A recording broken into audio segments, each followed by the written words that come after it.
Have you ever heard the phrase, "the best laid plans of mice and men often go awry"? This actually comes from a poem titled "To a Mouse on Turning Her Up in Her Nest with the Plough," which was written by Scotsman Robert Burns in 1785. Burns was a farmer, and legend has it that he wrote these verses standing in his field shortly after accidentally plowing over a mouse nest before winter. In the first several stanzas of the poem, the farmer acknowledges that the mouse probably stole some corn for food, but admits that what was taken was needed for the mouse to live and was certainly not very much compared to the bounty that the farmer was about to haul in. The farmer was heartbroken about destroying the mouse's home and did not want the mouse to think that what he did was in any way retaliation because the mouse had used his field for a home or had taken his corn for food. And so, this is what he says to the mouse, reflecting on the reality that no matter how well plans are made, there is never any guarantee that things will go according to how you prepare. But mouse, you are not alone. Improving foresight may be vain.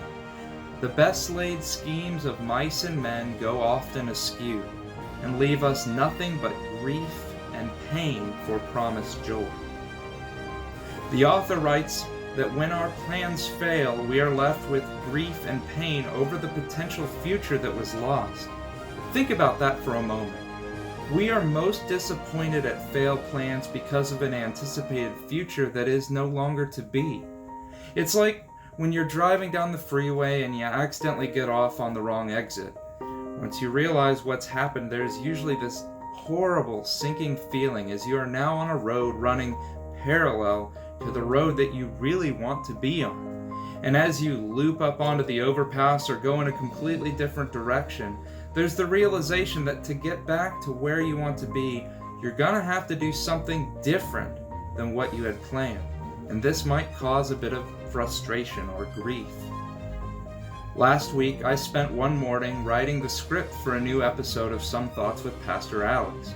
I had hoped to record it sometime Friday or Saturday, but there were other things I needed to do those days, so I put off recording until this week.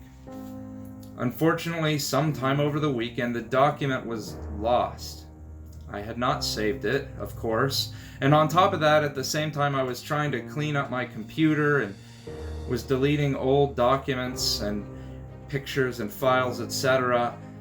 And I had apparently deleted all of the autosave and backup files for that episode.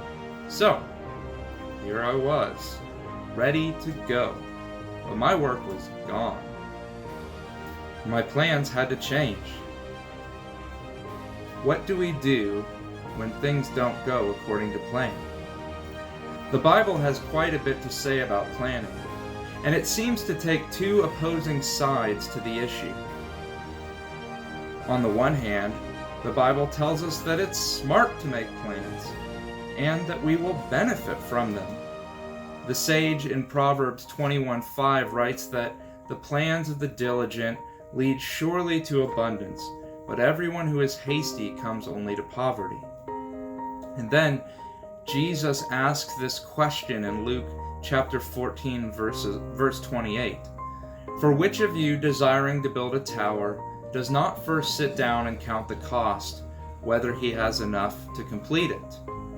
So, according to the Bible, if we want to do something well and to gain reward for our efforts, then we need to make plans. On the other hand, the Bible tells us that we shouldn't plan for the future because the future is unpredictable. So, we need to rely on God rather than our own plans. James tells us in chapter 4, verses 13 through 15, Come now, you who say, today or tomorrow we will go into such and such a town and spend a year there and trade and make a profit, yet you do not know what tomorrow will bring. What is your life? For you are a mist that appears for a little time and then vanishes. Instead, you ought to say, if the Lord wills it, we will live and do this or that. And then again we see in Proverbs chapter 19, verse 21, Many are the plans in the mind of a man, but it is the purpose of the Lord that will stand. Although these two stances seem completely at odds with one another, I believe that it is possible for us to hold them together. We should be wise in making plans and know that if we just bounce around from one thing to the next with no real end in mind, it's unlikely that much good will happen in our lives. At the same time, we need to hold on to our plans loosely, recognizing that we cannot know the future, and something will always be there to derail us. So, how can we hold these two realities in balance while still trying to live our lives and stay sane? 3 things. First, make plans, but hold them loosely. Be flexible so that broken plans don't also mean a broken spirit.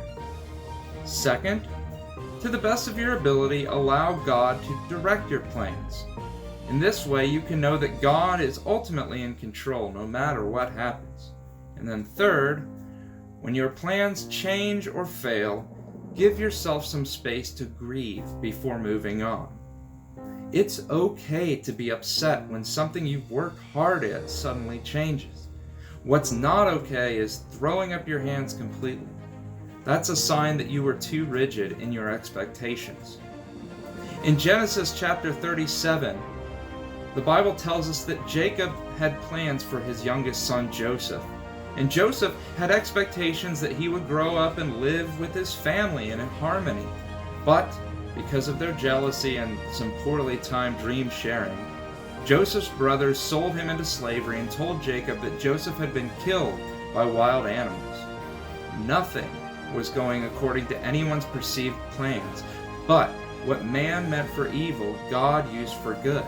And God, through Jacob, was able to save the Israelites and the people of Egypt from a famine.